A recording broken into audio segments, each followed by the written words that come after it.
Good evening, praise Lord. Welcome to this video. இன்றைக்கி நான் சமீபத்தில் நடந்த சம்பவங்களை வச்சு ஒரு சாட்சியை நான் சொல்ல விரும்புகிறேன். சிறு வயதுலேருந்து எனக்கு நல்ல சபை பயிற்சி உண்டு.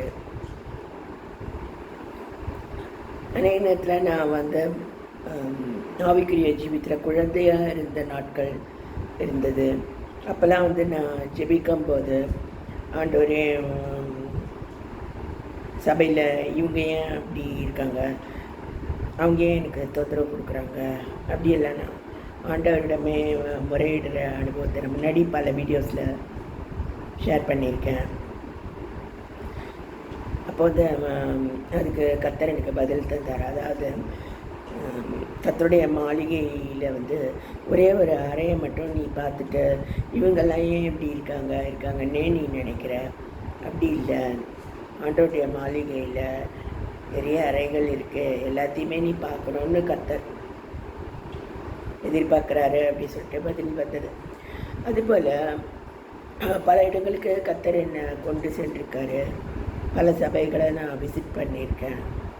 அதில் ஒரு பாஸ்டர் எனக்காக ஜெபிக்கும் போது, ஆண்டவரே, இந்த பெண்ணை என்ன நோக்கத்தோடு இங்கே கொண்டு வந்தீரோ அந்த நோக்கத்தை நிறைவேற்றுங்க அப்படி சொல்லி ஒரு சீனியர் பாஸ்டர் ஜெபிச்சார். அதுபோல் ஆண்டவர் நம்மளை ஒரு இடத்துக்கு கொண்டு போகிறாருன்னா அதுக்கு பல நோக்கங்கள் இருக்குது.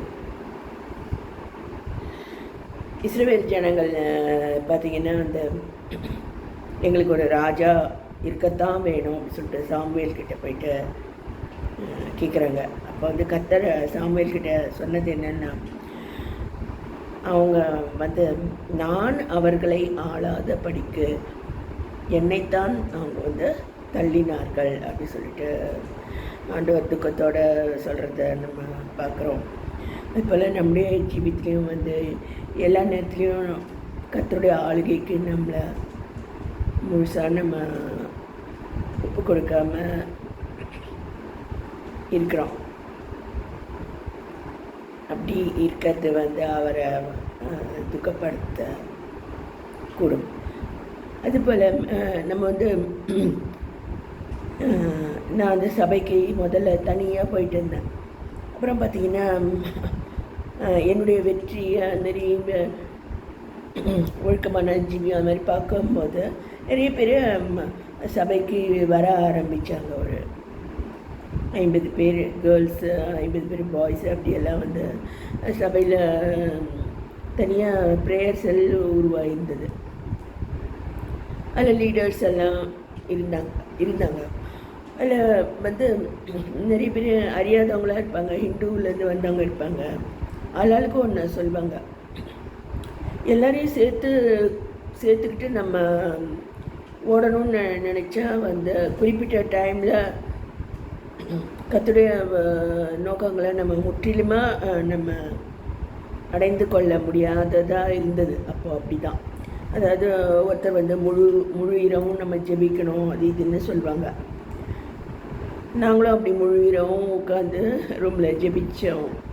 ஆனால் அப்படி தினம் நம்ம அப்படி செய்ய முடியாது. என்ன தூக்கம் கட்டிச்சுன்னா காலேஜுக்கு போக முடியாது. காமன் சென்ஸ் தான். அதுபோல் ஆளாளுக்கு ஒன்று சொன்னால் கர்த்தர் என்னை எதுக்காக அங்கே கொண்டு வந்தார் அப்படி சொன்ன அந்த நோக்கம் நிறைவேற தாமதமாயிட்டே இருந்தது. ஸோ கடைசியில் நான் மற்றவங்களாம் வரணும் அப்படின்னு காத்திருக்காம நான் தனியாகவே வேக வேகமாக போக ஆரம்பித்தேன்.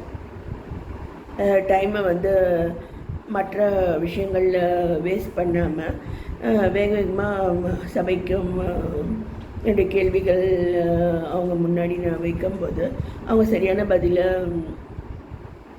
எனக்கு கொடுத்தாங்க. என்னுடைய வரங்கள் என்ன அப்படி சொல்லிட்டு என்னுடைய அபிஷேகத்தை புதுப்பிச்சு, ஒருத்தர் பொய் சொல்கிறாங்க, இது பொய், இது உண்மை அப்படின்னு சொல்லக்கூடிய பகுத்தறிவு, பேச்சு வரங்கள் அதெல்லாம் இல்லாமல் இருந்தது எனக்கு.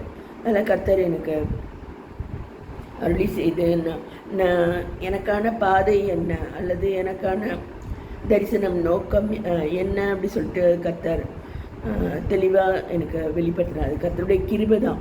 எல்லாரையும் நம்ம இழுத்துட்டு ஓடணுங்கிறது அது முடியாத காரியம். நம்மளுடைய அனுபவம், நம்முடைய பேக்ரவுண்டு வேறு, மற்றவங்களுடைய பேக்ரவுண்டு வேறு. அதனால் நம்முடைய வரத்தை, நம்முடைய தரிசனத்தை அடைந்து கொள்ளணும். நம்ம அநேக நேரத்தில் நம்ம தனியாக காணப்படுவது அவசியமாக இருக்குது. இதுதான் நான் இதில் ஷேர் பண்ணுறேன்.